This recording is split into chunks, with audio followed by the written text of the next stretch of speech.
Building permit എങ്ങനെയാണ് എടുക്കുന്നത്? Building permit പഞ്ചായത്തിന്റെ ആണോ കോർപ്പറേഷന്റെ ആണോ? പഞ്ചായത്ത്.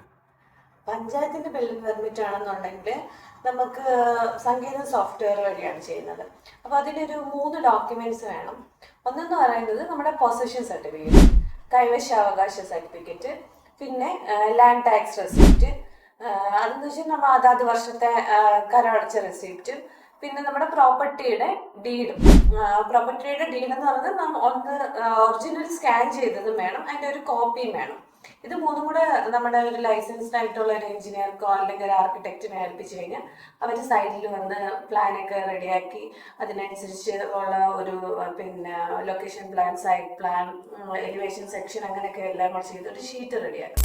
അത് നമ്മൾ സങ്കേത സോഫ്റ്റ്വെയർ വഴി ഓൺലൈൻ ചെയ്തിട്ട് അതിൻ്റെ ഒരു പ്രിന്റ് ഔട്ടും ആദ്യം പറഞ്ഞ നമ്മുടെ ഡോക്യുമെന്റ്സും എല്ലാം കൂടെ വെച്ച് ഒരു ഫയലാക്കി നമ്മൾ പഞ്ചായത്തിൽ കൊടുത്താൽ മതി. പഞ്ചായത്തിൽ കൊടുക്കുമ്പോൾ ഒരു ആപ്ലിക്കേഷൻ ഫീ കാണും. പിന്നെ അത് കഴിഞ്ഞിട്ട് നമ്മുടെ ഓവർസിയർ വന്ന സൈറ്റിൽ പിന്നെ വിസിറ്റ് ചെയ്തതിന് ശേഷം നമുക്ക് പെർമിറ്റ് ഫീയും കാണും. അത് ചെയ്ത് കഴിയുമ്പോൾ വേറെ ഒരു എറേഴ്സും ഒന്നും ഇല്ലെന്നുണ്ടെങ്കിൽ നമുക്ക് പെർമിറ്റ് റെഡിയായി കിട്ടും.